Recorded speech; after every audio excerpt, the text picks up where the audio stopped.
Okay, so I thought I'd make a video today before I get started on what I need to do with this engine. A couple things I wanted to talk about. I took everything to the machine shop yesterday. I took the heads up there, took the block up there, took the intake manifold up there, took the crank, and we checked everything out, and everything is fine. I mentioned on the heads where those places needed to be machined. And if you'll notice on that, you can see it, if I can zoom in, there's an edge. You can see, you can see it sticking out on the side of the head over there. I could just walk over there, couldn't I? So just zoom in. Anyway, there's a ridge. You can see it right there. It runs all the way down the intake side of the head right there. And this is kind of a long story, but what happened was the first machine shop that I went to, I've used B&G Machine Shop in Alvin for 25 years. When I was in the business, that's where I would send all my machine work. If I had a head that needed to be rebuilt or a valve job done or surfacing, any of that, I always sent it to B&G in Alvin. Well, about 5 years ago, they moved their location, and there was a closer one in Alvin. So I thought, well, I'll just go to this one over here. Machine shop is a machine shop, right? Well, wrong. So anyway, that's who I was talking to in the beginning when I went over there and presented what I had, what I wanted to do, what I was looking to do. And, instead of the guy realizing that I was somebody that actually knew what I was talking about, I actually knew what I wanted to do and how I wanted to do it, he was one of those guys that wanted to sell me a bunch of crap that I didn't need, And I hate that, man. I just despise that shit. Don't try to sell me something that I know I don't need.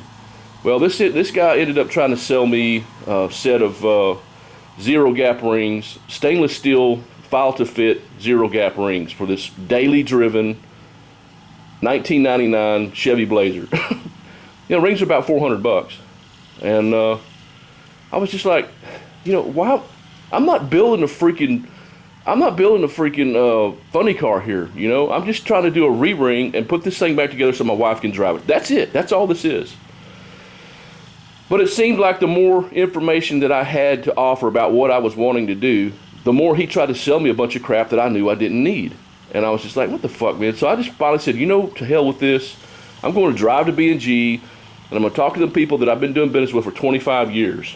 And I went over there and started talking to the guy, explained to him what I had. I talked to him about about my head situation where I had a little bit of corrosion on the head that I wanted to get, milled off and stuff. And the problem is because that ridge is on there, he has a stone mill, and he can't run that head on the stone mill because of that ridge. And the CNC guy that he used, Tommy, he passed away a couple of years ago. So since Tommy died, he doesn't do CNC machine work because he can't find anybody that's qualified to run a CNC machinery that he can actually trust to do the CNC machine work. So he said, we were talking, and he said, well, he said, it's not bad, dude. He said, it's just a little bit. He said, everything is straight. He said, just use some splash zone on it. And I laughed. He said, what? I said, well, I just got through doing my outboard motor that way. So I used splash zone on it, and I had some pitting in the heads there, and I just used splash zone and put them back on. It's good to go. He said, yeah, it's the same thing here, man. I said, well, I was really concerned about that. I didn't want to use JB Weld or splash zone or anything like that because I just wasn't sure it would work. He said, dude, we do it all the time, and something as small as that, you're not going to have any problem with it. He said, you'll never have to worry about that area again. I said, okay, well. So it looks like I'm going to be putting splash zone on that tiny bit of corrosion that's on the heads.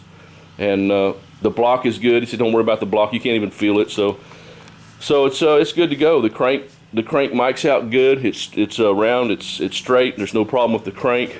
I wanted to talk about polishing this crank too.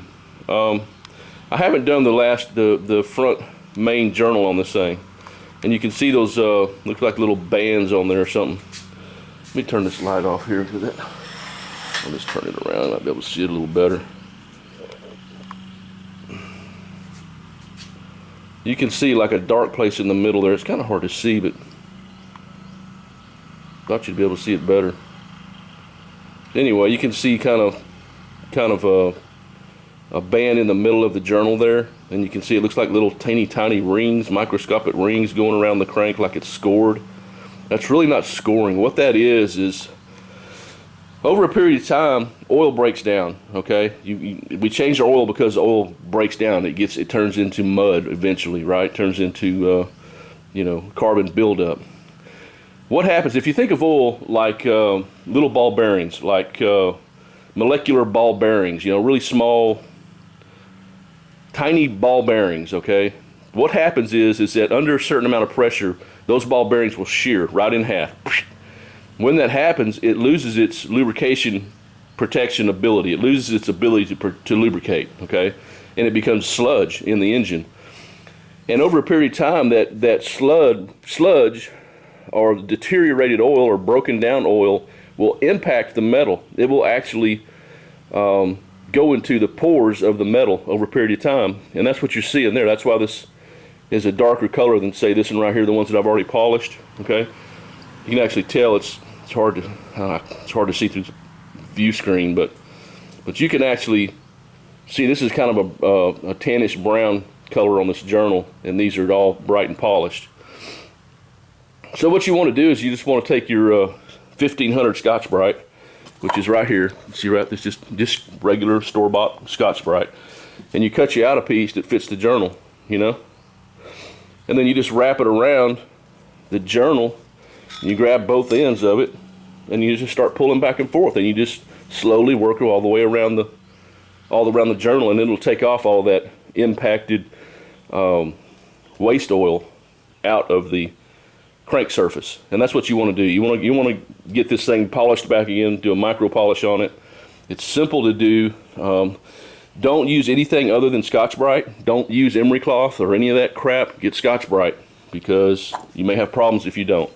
That's all I've ever used. I've been doing this for 20 years, and I've never had an incident using Scotch-Brite on a crank that's in good shape that just needs to be cleaned up. I've never had any problems with them. So that's my recommendation for these for this situation. Just get some Scotch-Brite, lubricate it good with penetrating oil, and just slowly work your way around the crank and clean it up. So this is a lot of work, guys.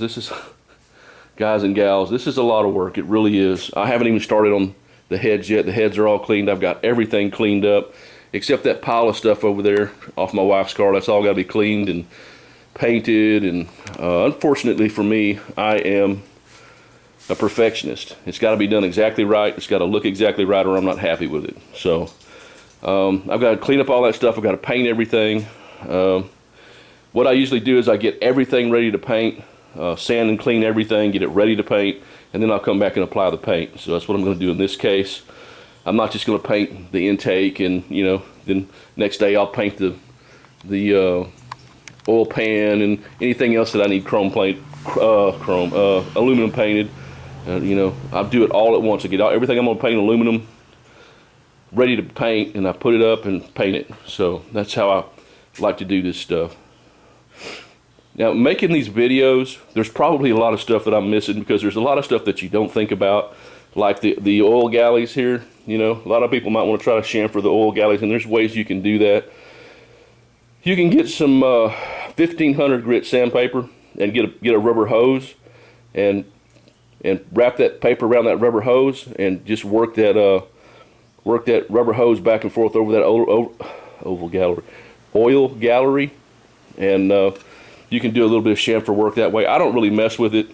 It comes from the factory with the edges cut down. If I had this thing turned, then I might worry about it, because then you have some really sharp edges. And what happens is when the crank is going around, it scrapes the oil off the bearing. That's the theory, that if you have a sharp edge right here, as it's going around, it scoops the oil off the bearing surface and causes problems. So I'm not worried about it here. It's got a slight chamfer from the factory, and I haven't messed with it, so we're good to go. What else? I guess that's about it. I'm going to be doing the exact same thing with these heads that I did with the Jeep. I'm going to do the exact same procedure. I'll make a video and explain again what's going on, but yeah, that's what I'm looking at. I'm going to finish polishing this crank, and I usually, when I'm finished polishing this crank, I'll clean it good and I'll apply some oil on it. Don't use grease. Don't ever use grease on a crank, guys, because it'll rust. Grease does not prevent rust, so you'll want to lubricate this thing good if it's going to sit for a while. And another thing, you notice how it's sitting right now? If you're going to have this thing sit for a while, always stand them up, because sitting them like this, if you're going to leave it like that, it could cause the crank to warp. So that's what I've been told by people that are a lot smarter than I am. So I guess that's about all I got, man. I don't really have room for doing this. You know, I got started on that boat, man, and my wife is complaining because the yard looks like crap. I got all this stuff everywhere, and she's right. I hate it, but you know, it is what it is. I got to get this done. So the plan from this point forward is to finish this engine, get it back running again, get it back in her hands, and then get back to work on the boat. So I've got till the end of May now, so hopefully I can get this done by then. I'm going to try. So I'm working on it. I'm working on it every day. So all right, that's all I got for now, guys. Everybody have a great march towards the weekend, and we'll holler at you guys later. Peace. I'm out.